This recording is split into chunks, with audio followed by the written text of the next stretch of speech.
they've reached the end. This is the last straw that broke the camel's back, so to speak. So 36 to 39% of population is under absolute poverty, but that's official statistics. I believe that is much more. The people have always had the feeling that their calls are being unanswered. Well, it's not a feeling. I mean, it's the truth, right? Well, I don't know. I don't know. But how they feel inside. And now, the moment that the Trump was reelected, practically everybody was hoping for what's happening right now. They call him Amo Trump. If you will it, it's not a dream anymore. And the people of Iran have willed it. So toppling this regime is not a dream. It will happen.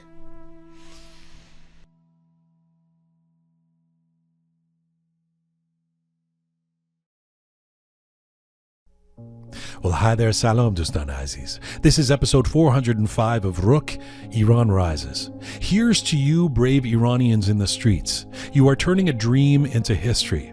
It takes a lot to wake a wounded people, a global community bruised, burned, and deflated. It takes bodies in motion and a lack of fear, and somehow you are doing that. We can taste the end is near. Here's to you, brave Iranians in the streets. You are turning a dream into history. The last language of a weakening regime is violence. Shoot, arrest, silence, disconnect, cut the internet, cut the neck. And yet you are not retreating. You don't disappear. You've taken to the squares and you have extinguished that fear.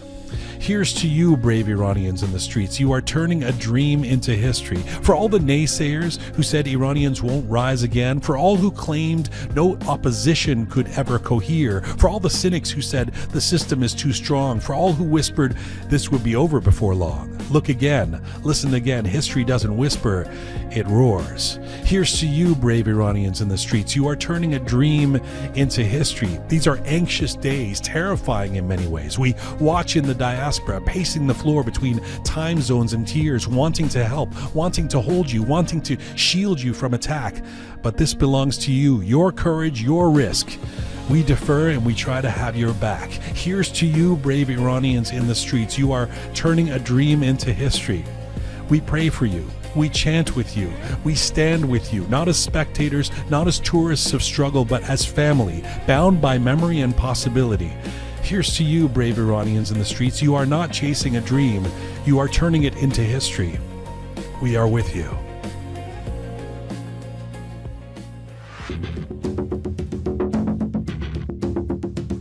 It's January 8th, 2026. This is Roqe.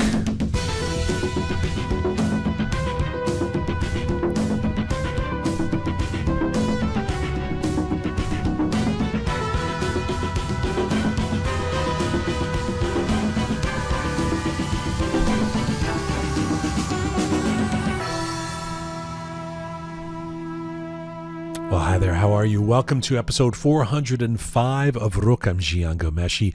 Hello to you from Toronto. Salam dostan aziz. Durud bar shoma. Hope you're doing well wherever you are tuning in from around the world. Today is the second of our series, Iran Rises.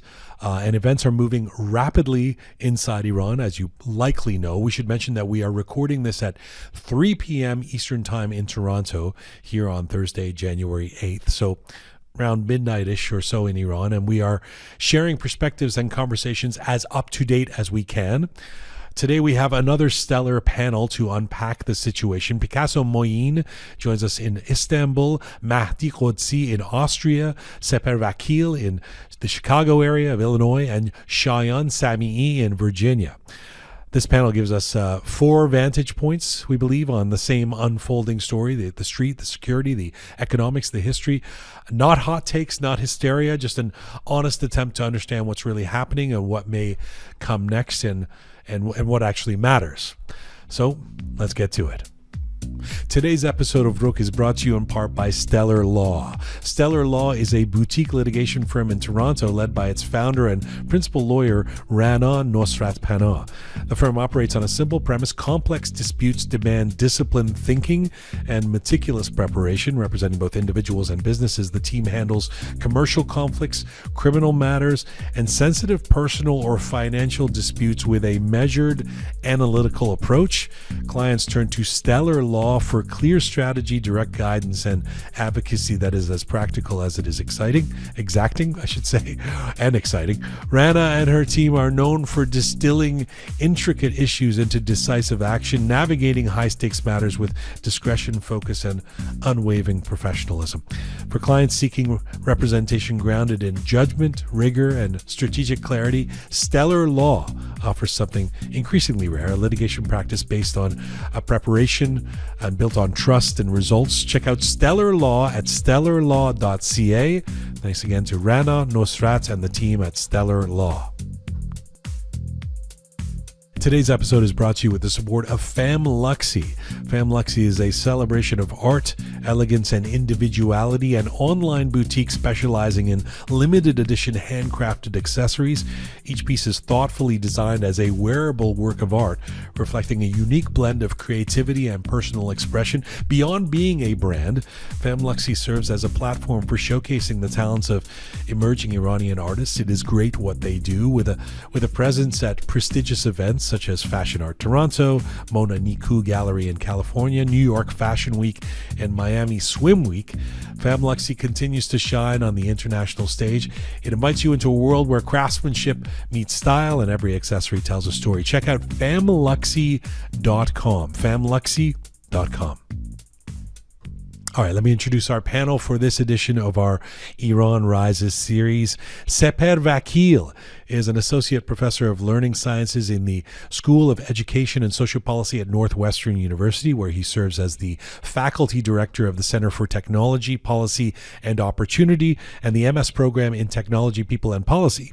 His latest book is titled Revolutionary Engineers, Learning Politics and Activism at Ar-Yemer University of Technology. He joins us from Evanston, Illinois.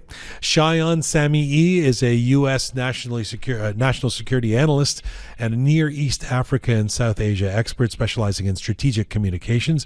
You've likely seen him on Persian news outlets such as Iran International. He joins us from Vienna, Virginia. Mahdi Ghodsi is an economist at the Vienna Institute for International Economic Studies and an adjunct professor of economics at the Vienna University of Economics and Business. He's joining us from Vienna, Austria. And joining us from Istanbul, the popular athlete and social media star and Iranian activist and commentator deeply engaged with the protest movement, particularly the voices and networks emerging from inside Iran and the diaspora. Picasso Moin is back with us. Hello to you all. Hello. Hello. Hello, everyone. Hello. Thank you so much for doing this. It's a very, very interesting day to be doing this. We are doing this in the afternoon of Thursday, January 8th, Toronto time. Events are taking place in Iran right now, including a lot of response to the call to action for 8 p.m. Iran time. Let me start with you, Picasso. You part of what you do on a daily basis with your late night talks and your podcasts and your YouTube presence is talk to a lot of Iranians inside Iran. So what are you seeing and hearing today, and what stands out today? Well, actually, it all started from the very beginning with in bar farq dare, like it's different now. This time it's different, and everybody feels it. I mean, you can tell. I've been contacted by all sort of people. People inside the police forces been writing me, and just the people who've been always like protesting on the streets on different occasions, and people who have never been involved. And now everybody's like believing that this time it's different. Like they know that the whole world wants the mullahs gone. People always wanted them, but now they are 100% sure that this time is going to happen. So things are so vibrant and live. I mean, I was covering it. If you just go on my Instagram page, and I've been like posting as stories. I put stories on from different cities and different places, and I ran out of space. Like now you can see, like every day I do like over 100 posts from so many cities, the names that I even didn't know existed. It's crazy. Shayan, are you basically hearing the same thing? It's different this time? Jian, greetings to you and my fellow panelists and the great people of Iran. Yeah, what I'm hearing is basically people are saying این تو بمیری دیگه از اون تو بمیری ها نیست. This is a different era. This is a different time. And the people, if we look at it a little bit historically, in 1388, people were saying, "Where's my vote?" Now they're saying no to the Islamic Republic. So basically, there's been a transformation in the people's psyche and political maturity that they are saying, hey, this regime is a despotic regime that does not agree to anything that I see in an open world. So I don't want to live under this, and I'm not afraid of putting my life in my hands and going out in the street and seeing whatever the hell happens. So people are not afraid of expressing their thoughts, but people are also very, very methodical in their approach. The goalposts have definitely moved tremendously, and I was one of those people on stage in front of thousands during the Green Movement protests that we.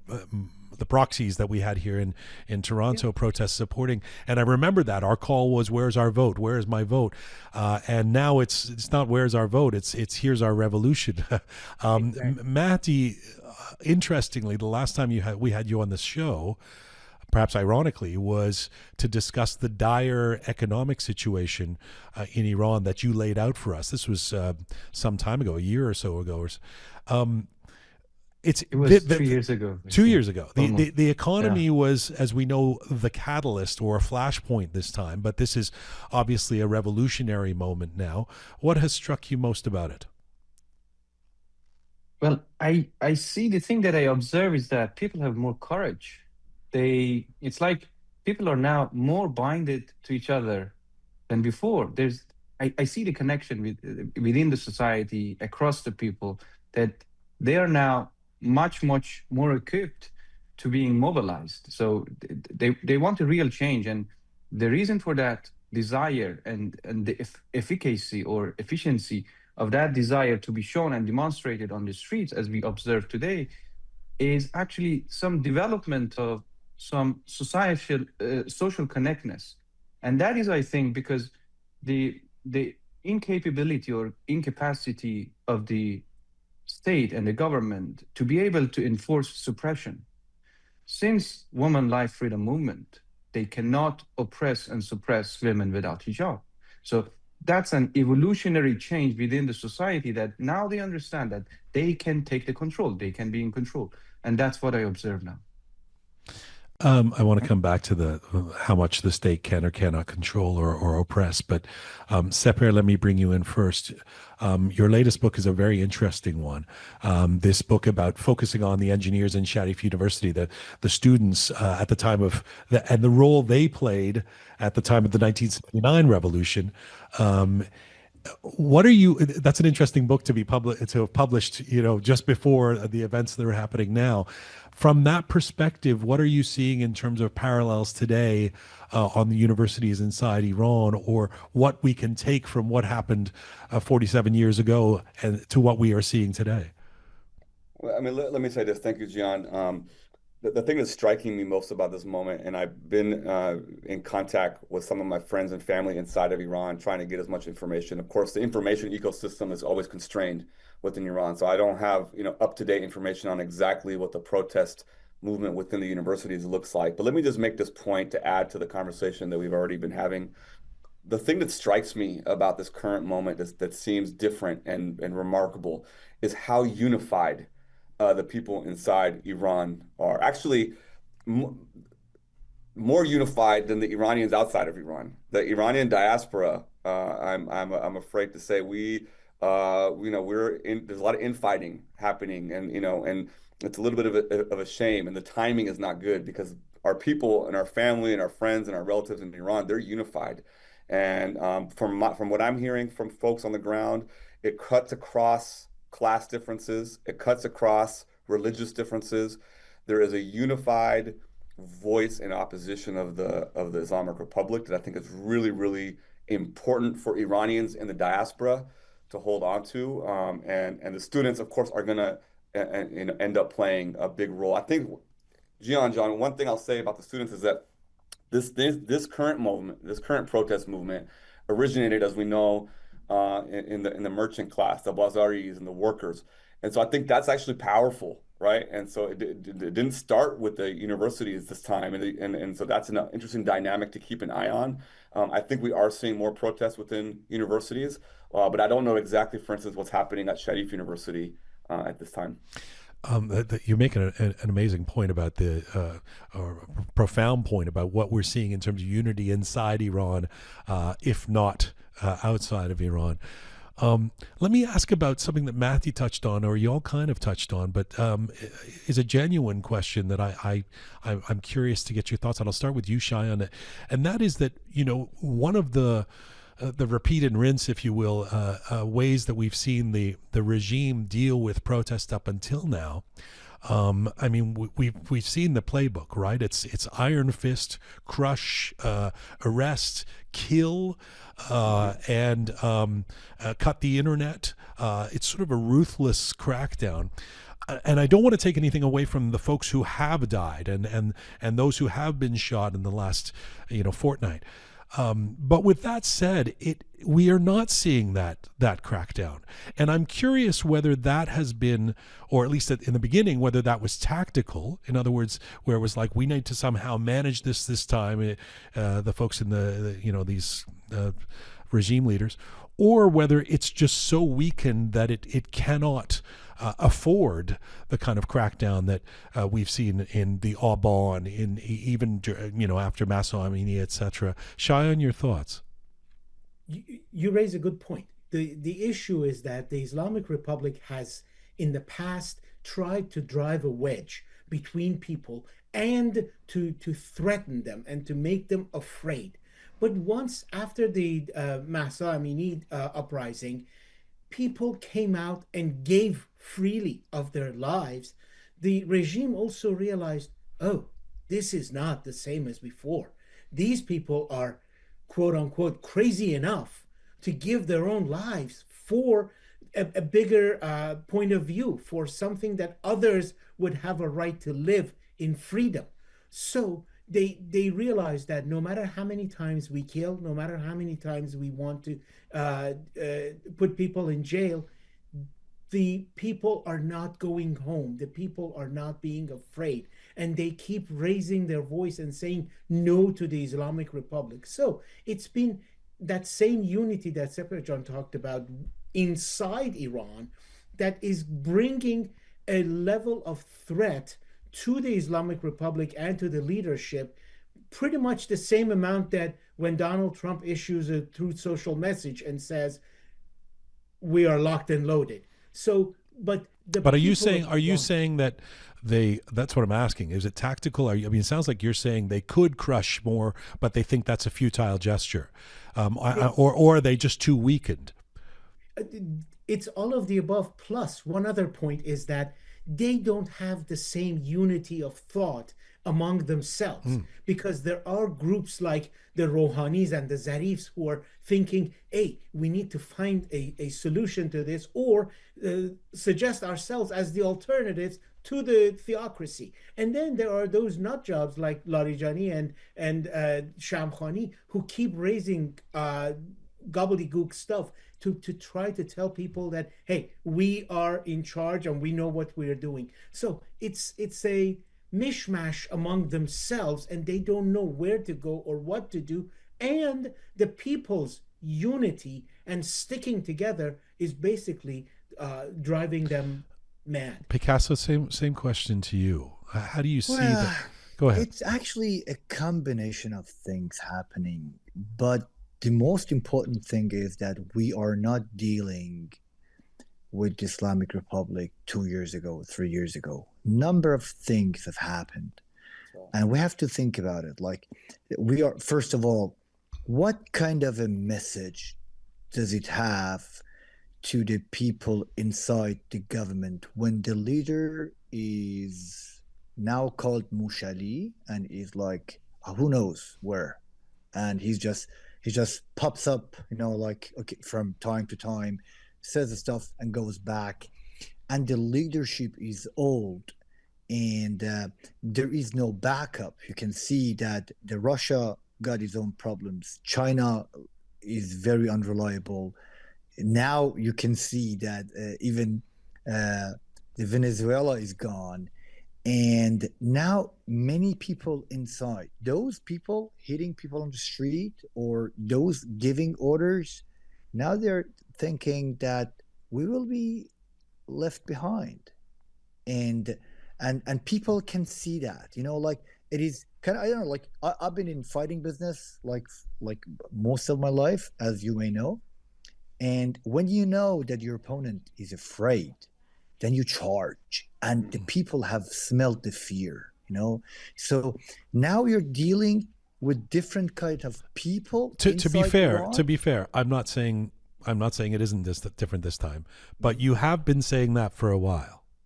Well, now, I mean, you see now, well, actually, look at me. I mean, I've been saying it, and it's all happening. But you see, like, Well, it's not happening. yes, it just from took a few today years. to- I mean, you said, during of Women course, Life Freedom, I you see, interviewed you in we Istanbul, are, and you said this is the you see, time, right? we are, and so what? Don't you think that right now it is result of what happened back then?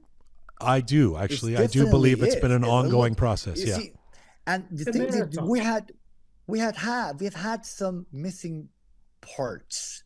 Like we needed a leader. Look, like this time, Prince Reza Pahlavi came and stepped in and just gave, even although it wasn't really the strongest message, or I don't know, like invitation to the streets, but still, look at people as we speak.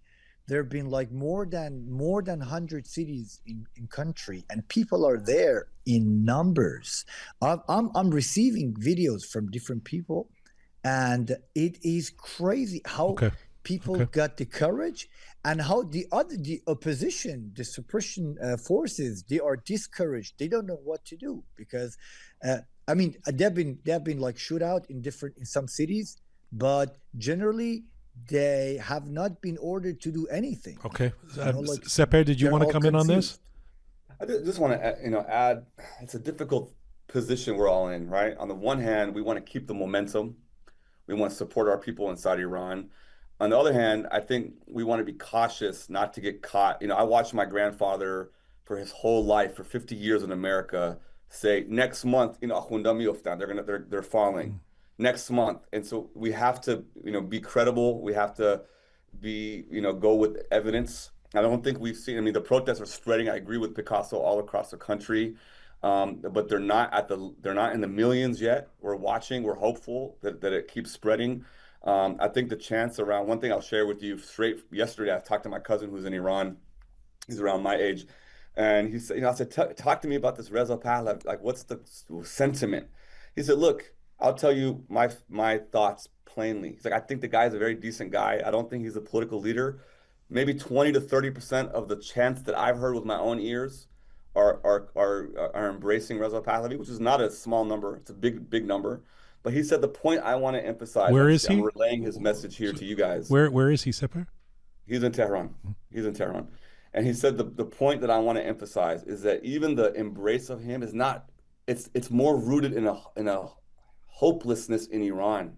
They want this regime done. It's not necessarily a positive embrace of him as the leader, but if that's the sentiment of the people, so be it. But I think we have to understand it primarily as a moment where they want this thing over by any means necessary. You said a few things there. One thing I will say is vis-a-vis your cousin and others, and this time being different. I was speaking to friends there who, notably a friend whose father is kind of a wealthy guy actually in Iran, and who had told his kids during Women Life Freedom, like, you're I don't want you out in the streets, I don't want you having any part of this and this type of thing, and who is actively encouraging his family to go out in the streets now. So you hear lots of stories like that. You see that, you feel that this time is different in terms of the engagement. You're right. It's perhaps not in the millions yet, but it does feel like there is some sense of my slight pushback on you, Sepehr, would be the fact that there, in 2022 we were chanting Mahdi Amini and Women Life Freedom, which which is aspirational in terms of this is what we believe, but it doesn't suggest that it doesn't inherently suggest change. It just says this is, this is what's important. People in the streets saying Javid Shah, agree with them or not, seem to be or Pahlavi Barmigarde seem to be focusing more on the future, on we want change, don't they, Sepehr? Yeah, I don't take an issue with that. I mean, they want change. It's hard to know. For me, it was a little bit hard to believe, that I'll just kind of I'll be transparent with you all here. Like I was just in Los Angeles a month ago, and I went to the Cafe Atari. You guys have been there. Great sandwiches, great kuku sabzi, great jujika, asheresh, everything. And they have a big Rub it picture. in. Huh? Vale? Rub it in. Yeah. And we don't have that good Persian food in Chicago, unfortunately. But I was there with my uncle and my aunt, and there's a big, big picture of Reza Pahlavi with the owner of the restaurant. And it sends a signal that this community, this wealthy community in the diaspora, who's very disconnected from the lives of the people that we're seeing in the street, right? The lives of those people in Los Angeles who've been supporting the Pahlavi for a long time, their lives, their material conditions of their lives are worlds apart from the people we're seeing in Iran. And yet, to your point, Jian, we are seeing that chance. So I acknowledge it. I'm seeing it. We have to listen to the people. And it was a little bit hard for me to reconcile those things. And I'm trying to reserve, trying to listen more than I speak. But right now, we are hearing that in the streets. It is true. And I think we can't make light of it. We can't ridicule it. We have to just see where the movement goes. Can I come back to that? I just want to bring Mahdi in on the question of the security and the state of the state oppression. How much is this an economic question, Mahdi? Not to pigeonhole you with just economic questions, but how much is the economics of this a reality for the regime? In other words, they literally can't afford to crack down the way they can't pay the military, the Basij, the way they need to in order to quell this kind of a movement. Of course, several years, let's say 15 years of sanctions that were intensified since 2011, it has pushed the regime to have problems, economic problems. And those problems do not allow the regime to spend more on military expenditure, intelligence, or suppression apparatus of the system. But I want to give you a bigger perspective, which is half a century long. In 1976, Iran experienced the largest per capita income, which was around $7,800, if I'm not mistaken. At the same time, Austria had also similar GDP per capita. It's a very developed country. After that, so after the peak in 1976 in Iran had some problems. Shah was spending that income, which was coming from a huge amount of oil exports, on government expenditure, on development, on creation of jobs. There was a peak. The peak started to go down for 2 years, and inflation was increasing. So there was a change in expectation of the society that was seeing development, and it believed that this development is not spent on the society, but on some corrupt people at the Shah, close to Shah. So it was some understanding from the society, but development was there. People were working, people were employed, they had a good life.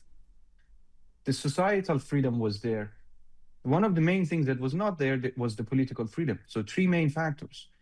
After that, the Islamic Republic took everything, and they wanted to give these 3 things: political freedom, social freedom, and economic freedom, or economic well-being, as Khomeini was saying.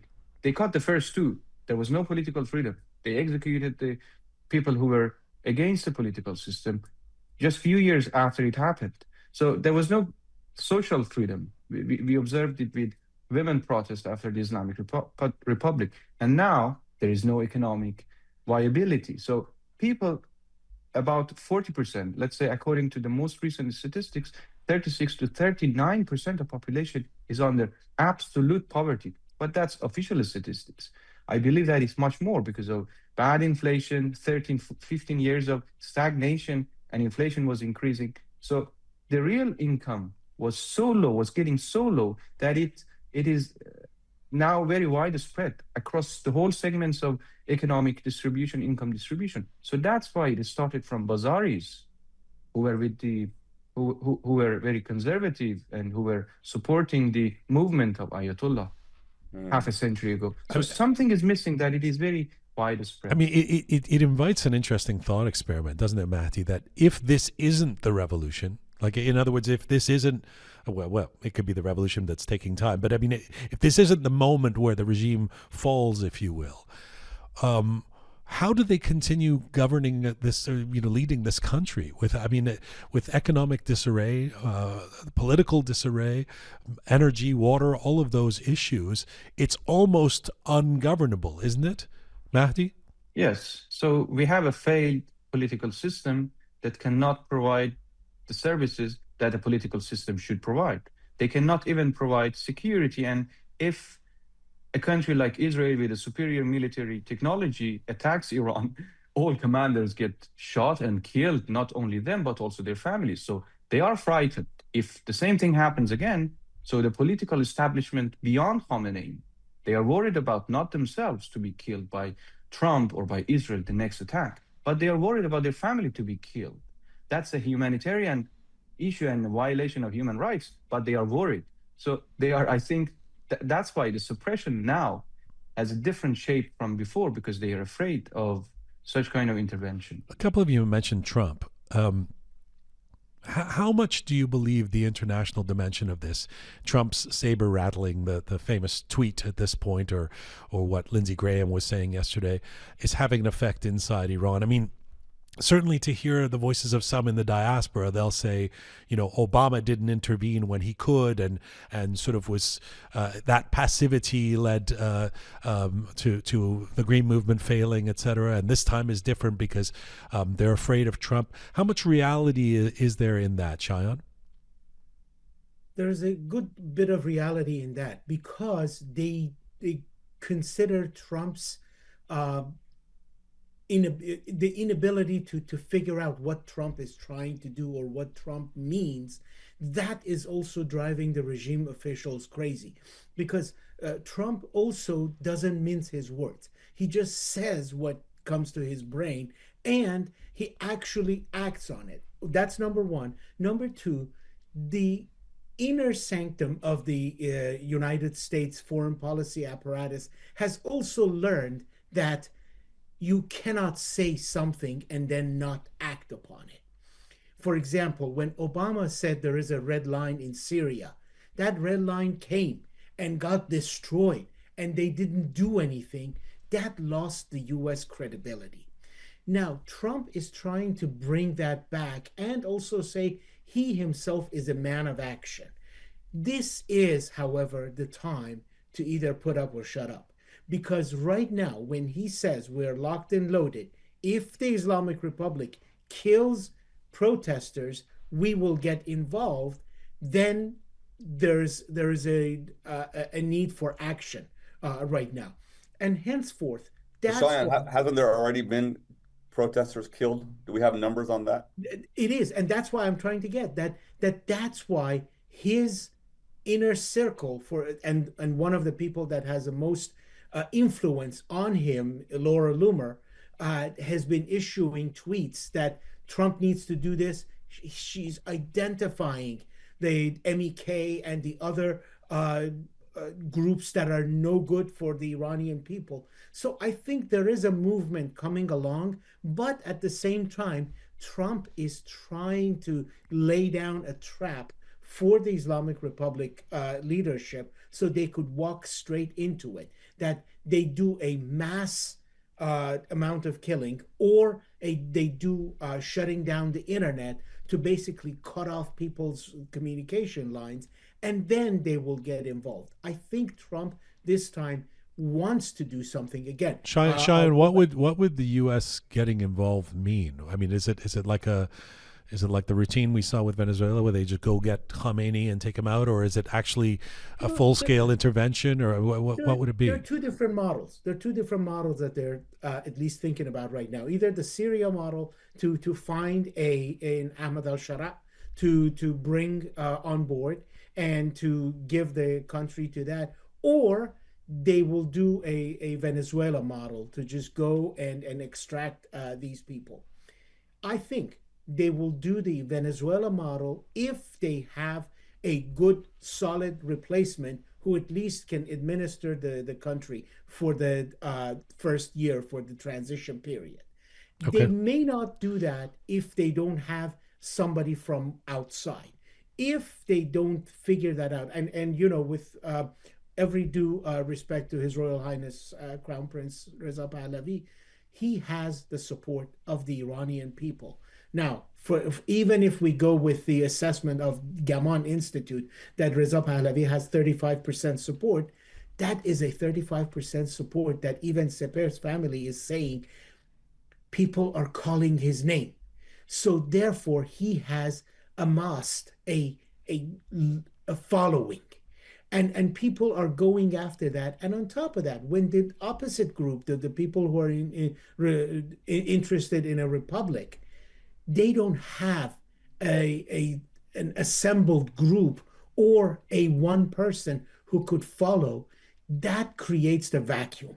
And again, I agree with everybody on this panel that inside Iran, they are more united and they are more assembled together and they want to get rid of this regime. And Okay. that's why I think there could be a potential for somebody inside Iran taking charge. Okay. I think Sepehr aptly said that it's hard for us to gauge exactly what's happening based on you never know. I mean, I try and take the aggregate of the most trusted sources I have on my social media feeds and news feeds, but and I'm sure you all do the same. But it's hard to tell whether when we see somebody taking down a street sign and putting up Trump or something like that in Iran, whether that represents a solitary video or something that is happening across the country. Picasso, are you hearing from your people who call in to you or from your sources inside Iran that there's a great deal of enthusiasm for the Trump tweet, if you will, and the possibility of that kind of intervention? Well, actually, Trump actually is not the main factor, but it has played a major role in it because people of Iran are frustrated. There is no question that the government has enough arms and people to suppress and destroy any kind of movement. They can practically shoot out millions of people on the street. They do have the equipment for that, and people have been always trying to, uh, like build up some uprising, and it has been always been destroyed and suppressed by the government, and the people have always felt it that at the end the West has decided to go on with the regime and still somehow to have meetings with them, and like the people have always had the feeling that their calls are being Well, unanswered it's not a feeling. I mean, it's the truth, right? well, I don't know. Yeah. I don't know. But how they feel inside. And now, the moment that the Trump was reelected, practically everybody was hoping for what's happening right now. They call him Amo Trump. Although I don't know. I mean, people in Iran probably Trump is the most beloved American president in Iran rather than any other place in the world.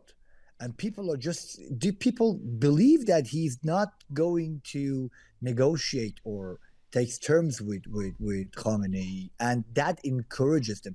I'm not saying that he's not going to do that. Nobody actually knows that what Trump's going to do, but people are somehow they are assured of that. They're sure that Trump is not going to make a deal with mullahs, Okay. and that has encouraged them a lot.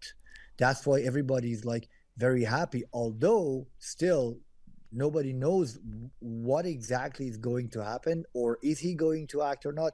But even when you can see that the government is backing down right now at this moment, which it has never been like this. There have never been so many. I'm talking about right tonight, for Yeah. example. There have Yeah. never been so many people on the street, and we have heard so less shootings Yeah. or So far, really yeah. hard contacts, and this means even the people at least believe, even I think, that the people in the regime and government are hesitant because they are not exactly sure how would the Americans or Israelis react if they just go on mass shooting people. So Trump definitely has played a great role in what we are seeing right now in Iran. Sepehr, you're sitting in the middle of the U.S. There, albeit in the city that Obama sprung from, not Trump. But what is your perspective on the relevance? May I say one thing more? Sorry about that. Sure. You see, do you remember that people in the Green movement, they were like shouting Obama Yaba Una Yabama? Yes. I was there, and actually Obama's administration let people down. Okay. And they never had these feelings about Trump. Sorry. Okay, Sepehr. If you have a perspective on this.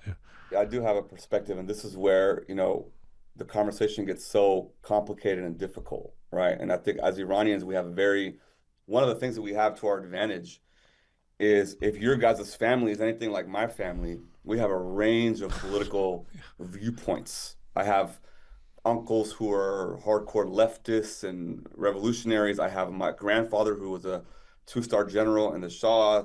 We have Islamists. We have it all. From my perspective as an Iranian-born American citizen, someone growing up in the Chicago area, spent time in California, Trump is one of the most corrupt, undemocratic, power-hungry people that this country has seen. And there's obviously the history of U.S. intervention in the Middle East. We can look to Iraq, Afghanistan, and I'm sure we can have debates about this. So I premise all of that, right? That's in my mind. But regrettably, to my own personal views aside, what I'm hearing from my contacts in Iran line up exactly with what I'm hearing from Shayan and Picasso. And that's hard for someone like me, at least, to accept. Someone who sees what happened in Minneapolis, seeing the ICE agents in this country gun people down, the most corrupt president that I've seen in my lifetime. On the other hand, when I'm asking my family members in Iran, how do they take, for me, I get nervous when I hear Trump say that because I have no trust in the intentions that he has. Neither do I have any trust in the intentions of Israel. We saw the genocide in Palestine. I have eyes, I have ears. But those same eyes and ears, I'm listening to the people in Iran. How are they feeling? And I have to again convey it. It's my duty to convey it and share that with you guys as well. The contacts I've had have said they're happy. They feel relief. Maybe they're so desperate that they need it. I don't know. I haven't done the analysis, and you guys have a lot. Have your own perspectives on the issue, but that's what I'm sitting with right now, Jian. That reality. I appreciate your candor. I mean, I think that's that is a reality that a lot of folks are going to need to come to. That the politics inside Iran, in terms of the appreciation of Trump or something like that. I mean, I tried to address this in a post I had on my in social media, but just kind of saying, look, you don't sit this one out because you don't like the fact that people inside Iran might like Trump or might like Israel, for that matter. If you're making that, if your fidelity is to your ideological position, then are you really with the people inside Iran? But I respect that that's a tough one for yourself or for people same in my family who are kind of grappling with this. Somebody who's been, say, super anti-Pahlavi for years to kind of go, well, okay, I guess I'm seeing that there's support there, and I have to support the people inside Iran. Mahdi, what is your perspective on the importance of what's happening outside of Iran, be it Trump or be it other actors in the international space, to the events that are happening inside Iran? So external factors have been always an important factor for the geography that we know as Iran or Persia in not only recent history, but in the very long history of time. So some speculations are there that the Islamic evolution was supported by the West. So After 47 years, we see a good support from the US against suppression for the people of Iran.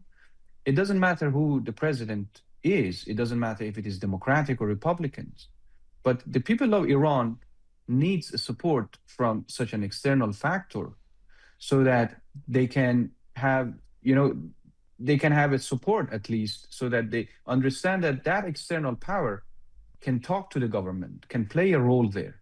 So at the end, if a revolution takes place, an external factor, an external body, it could be United Nations, it could be somewhere from an international organization that should play an important role there. So if there is a referendum, there should be an international support for that or observation by such an organization. So it doesn't matter if uh, Trump administration or U.S. administration kills or violates human rights, violates international law in other countries. So the perspective of Iranian is for a worse evil, which is against themselves, who is ruling the country for half a century and who is killing, torturing people not only in prisons but on the streets. We have evidence, we have video from different waves of protest across the past 20 years, or even much further from Kuya Danishgah, or even before, that the government tortures people on the streets. Torturing has different forms and shapes. They torture women by putting them and pushing them like, I'm afraid to say this, but they treat people and human beings like animals. So when you see such a worse evil, you don't see a more distanced evil, as Sepehr already mentioned. So there are some violations in Israel, and we are worried about that. Many people in the world are worried about that. But when your home, yourself, you have a worse evil, then you try to just topple that evil. I'm not saying killing, but just shackle that evil, shackle that Leviathan, so that you can do something, you can play a role. So that's my perspective. I know society understands about the evil. I know I can't keep you all here forever, so I've got two or three final questions. But and let me pose this question, and just put your hand up if you want to be the person answering it. It's an interesting one to me. One of the reasons why it's different this time, if you will, what feels so profound is we're not just seeing images in Tehran or in Shiraz or in Mashhad, but we're seeing images from these tiny little towns that frankly, I'm somewhat embarrassed to say, but some of them I've never even heard of them. And then I said to my staff, some of the Roqe team here, like, because I didn't grow up in Iran, I thought, well, maybe I've never heard of this little town, and they were like, we've never heard of it either. Oh, right, yeah. They're just like these, like, it's incredible. You see these, like, there's 1,000 people in a town that I'm told there's only 2,000 people in the town. How big a factor is that in this being in the dynamics of this time being different? Who wants to take that question? Picasso, go ahead. Yeah. Oh, no. I'll just listen. No, I'm not going to get in a fight with Picasso. Oh, no. I'll just listen and learn. خواهش می‌کنم شما بفرمایید من بعد. Sure. So here, the issue is that I think the people are so, and forgive me, I lost my train of thought. So small towns. How significant are the small towns that are rising? Oh, the small towns, yes. It is of utmost importance. Why? Because the regime also sees that all of those people who they kept trying to oppress and keep them down, they are also rising up. They are also coming out and saying, hey, I've got nothing to lose. Because if it was the big towns, if it was the uptown, they would have said, oh, these people are wealthy bunch and they want to have their drinks and they want to have their luxury life. It's not that. When people are coming out in small towns, villages, in areas that none of us have pretty much heard in the last 47 odd years, that's when we see that the regime is going to be afraid. And if I might, I want to add something to what Sepehr mentioned. As a national security analyst, I have also been questioned, hey, why is it that the people of Iran love Trump, whereas he's committing so much, I don't want to say necessarily atrocities, but hardship for the people of America? Isn't there anybody who could talk about it? Yes, there is. But the people of Iran are just coming to realize that, hey, this guy may be our last best hope. And that's why they are pinning their hopes on him. But again, as that national security analyst that I am, I have to say, no US president thinks about the well being of the people of Iran. Hmm. US presidents, they think about their own position in vis-a-vis the US population, the next election, and their party because they want to solidify a position for themselves in the history books. But good luck explaining that to the people of Iran who are under so much oppression that they will accept a mirage for water. That's such a great point. And just jumping off of that, and to come to the rest of you guys, I opened the show today talking with my essay saying thank you to the brave Iranians in the streets for turning dreams into history. This everybody I think on this conversation has touched on the lack of fear, the brave nature of the people in the streets, and I have one of our team members here was saying their brother has said, I'm willing to die, right? We heard some of this during the post Massa protests and movements, but you can really see and feel it. Why do you think that we've gotten to that point of where there is that type of lack of fear that the people? I mean, how do you explain it? Not why do you think we've got to that point? I think we all know that in terms of the last 47 years. But how do you explain the lack of fear at this point? Picasso, Mahdi, Sepehr, and then a final question to you all. Go ahead, Picasso. Well, you see, there has been always a sentiment in the revolutions or actions or uprisings, whatever you might call it.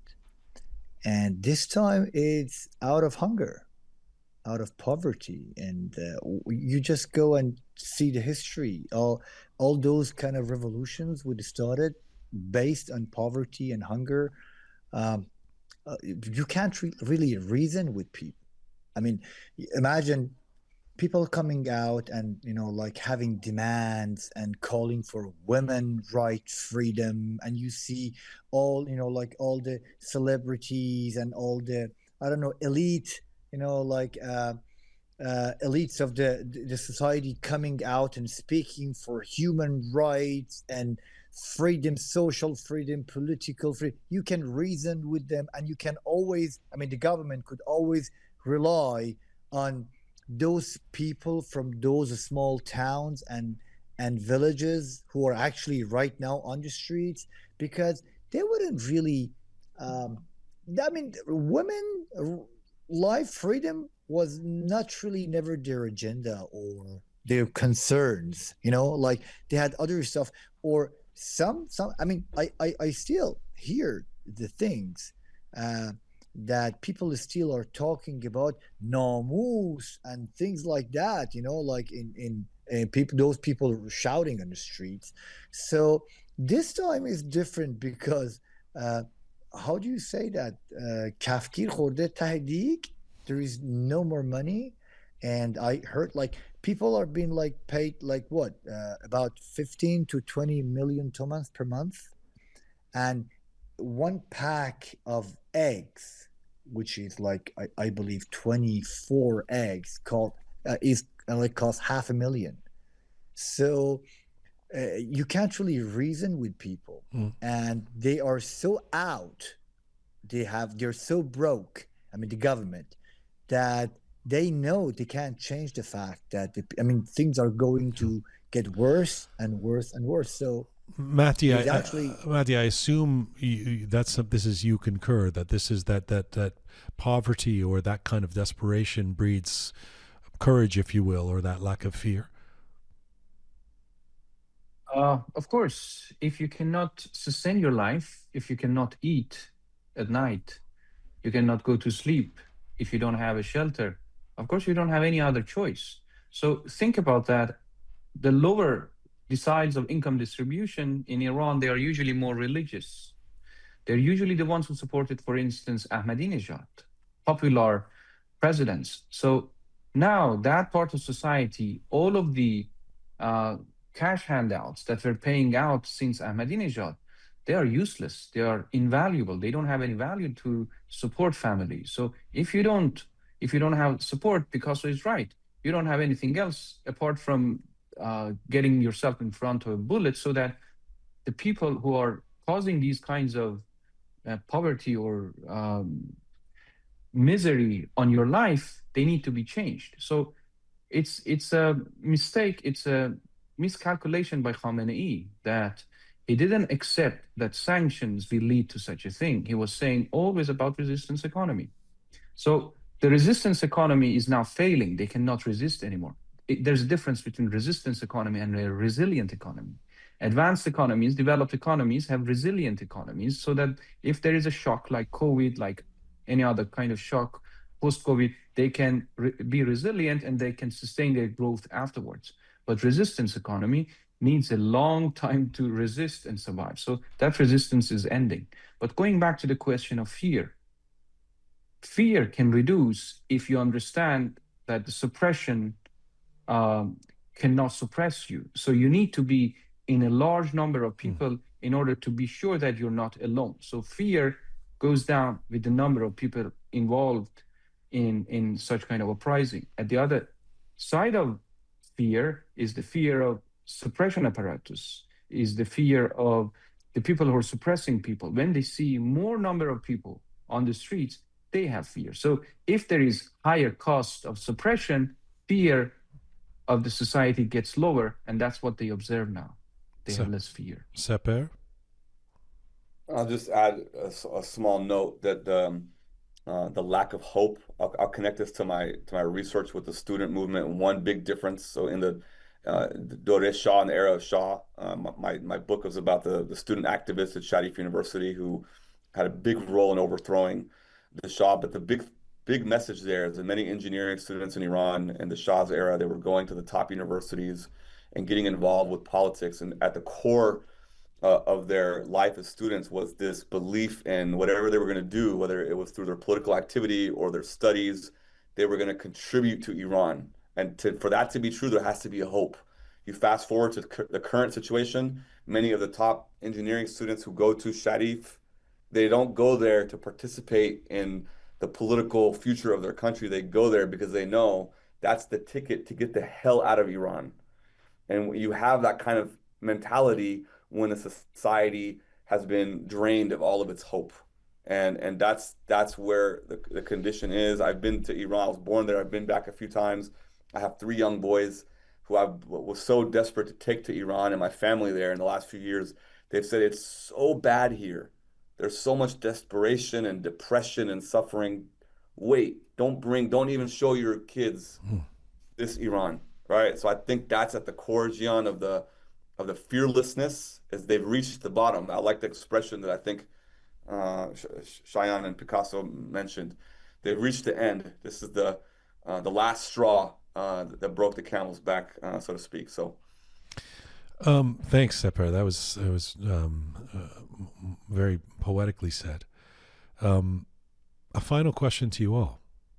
You know, if you had to identify one or two variables in your mind that will determine whether this moment advances, escalates, or stalls, what would they be? What are you looking for in the coming days to inspire, and what do you think needs to happen? I'll start with you, Mahdi, and then sort of go around to Shayan, Sepehr, and finally to Picasso. Go ahead, Mahdi. So of course, people are hopeless about their government, but people have high hopes about their own future. So as long as they keep their hopes high for the future of their movement, which was observed today with the masses on different cities, streets, then they can be more hopeful, less fearful, and go to the streets again. If it stops now, if the ruthless regime manages to kill many people, even if Trump does not intervene and the protests stop, they will re-emerge, not in not in a decade, as we observed in the past 10 years, in every second year. So people are hopeful. They hope that the regime will change at the end of the tunnel.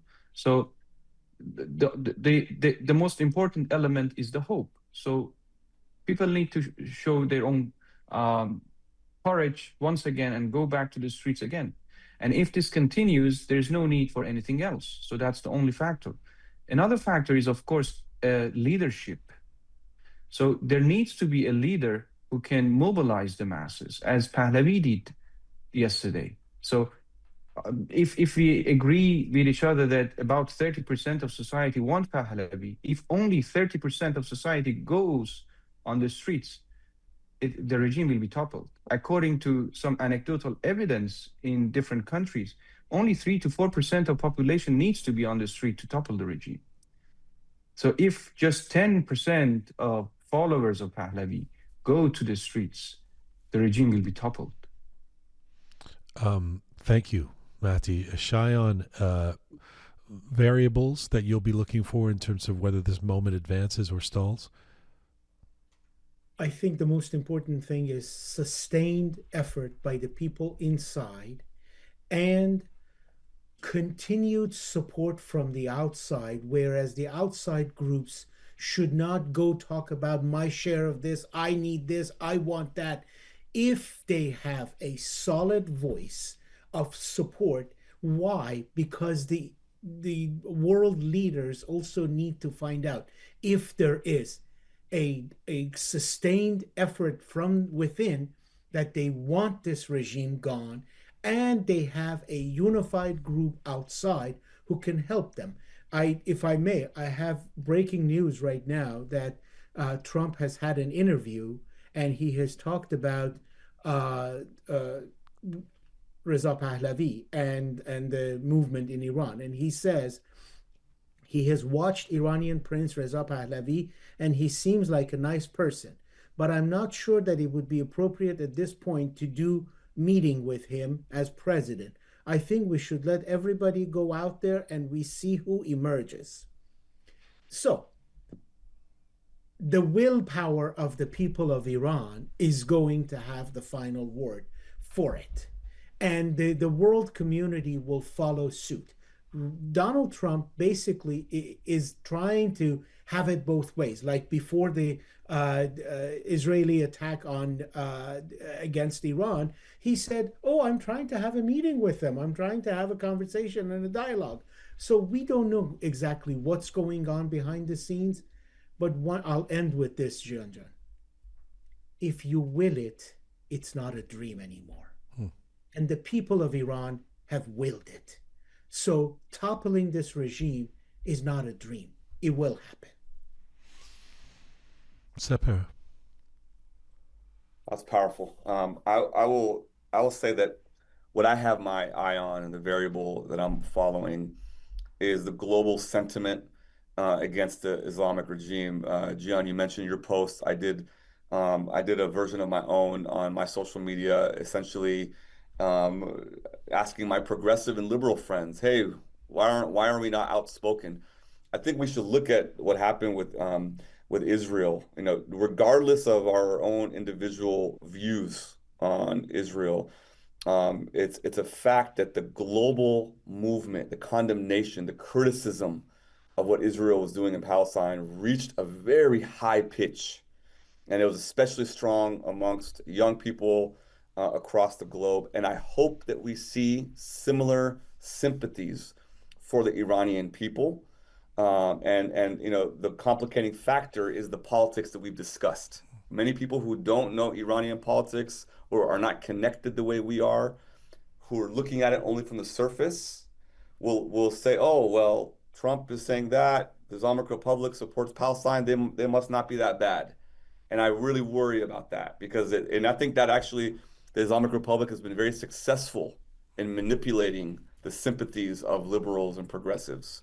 And that's one factor that I think there's a lot of people who follow human rights, whether it's in Ukraine and Palestine and Sudan, right? And now the people of Iran need global attention, right? So it's a matter of putting, like you said, Gian, hopefully putting some ideologies to the back burner and really listening to the voice of the people.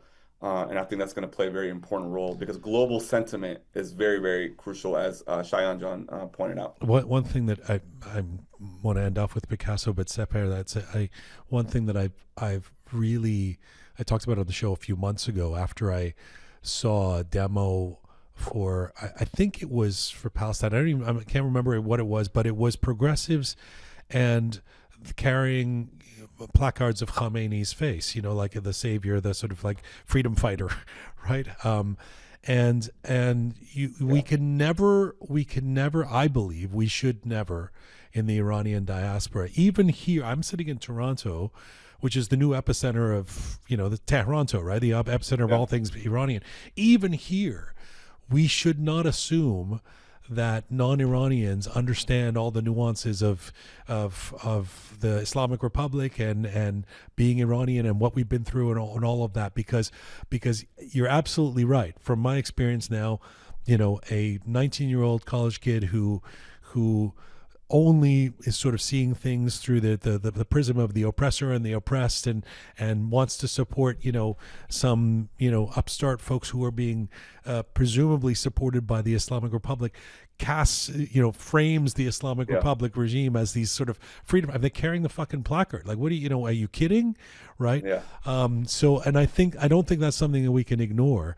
And I think it has implications for why there's some silence right now when there's what I think, if this is to happen, it sounds sort of overblown because we're Iranian, but this is arguably going to be the most important event of the 21st century in terms of geopolitics of the world, overthrowing the Islamic Republic regime. If the people of Iran do that, this is a massive event, and not one that invites silence.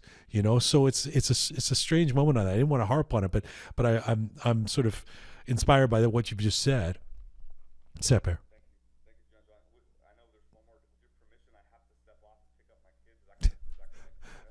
If you stay for one, can you wait for 1 minute while we go to Picasso? Yeah, we'll edit that right there. Final word to you, Picasso. Well, the coming days are going to be very critical because actually, it depends how the people actually play the game. Because as you may see, Iran's business is everyone's business. It's not just about Iranian people inside the country.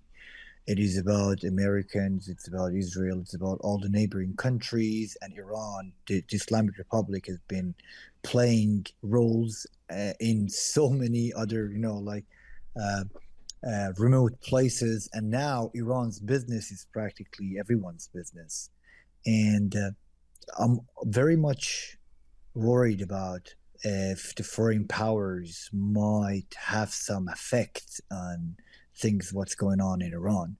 So in order to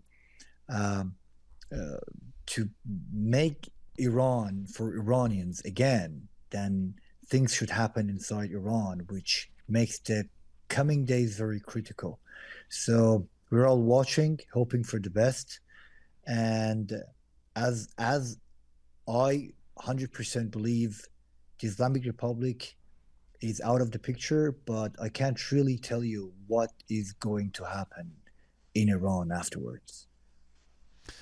I thank you all. I know that there's a lot going on today, and it was a pleasure and an education to have you all here for over an hour. Thank you for doing this. Hope to see you back on this program all very soon. Thank you, Picasso, Mahdi. Thank you very much. Shayan, Sepehr. Merci. Khodafez. Okay.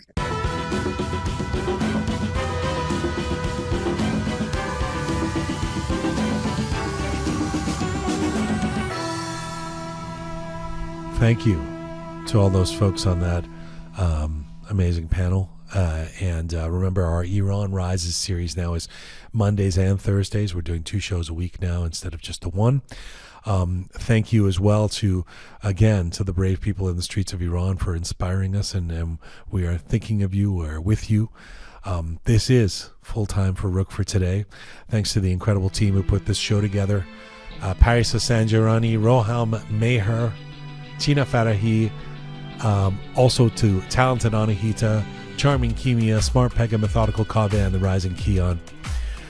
For those of you who are in the Greater Toronto area, we are still going ahead with Roqe Live 6 on February 19th. Love to have you there. And tickets are available. You can go to our Instagram at Roqe Media, check the bio, and you'll be able to find tickets, link for tickets there. If you haven't subscribed to Roqe on any of our platforms or all of our platforms, please do so. You can find, as I say, Roqe on Instagram at Roqe Media. You can find me on Instagram at Jian Ghomeshi. Love to hear your feedback. Love to hear your thoughts. As ever, Mizun Bashi.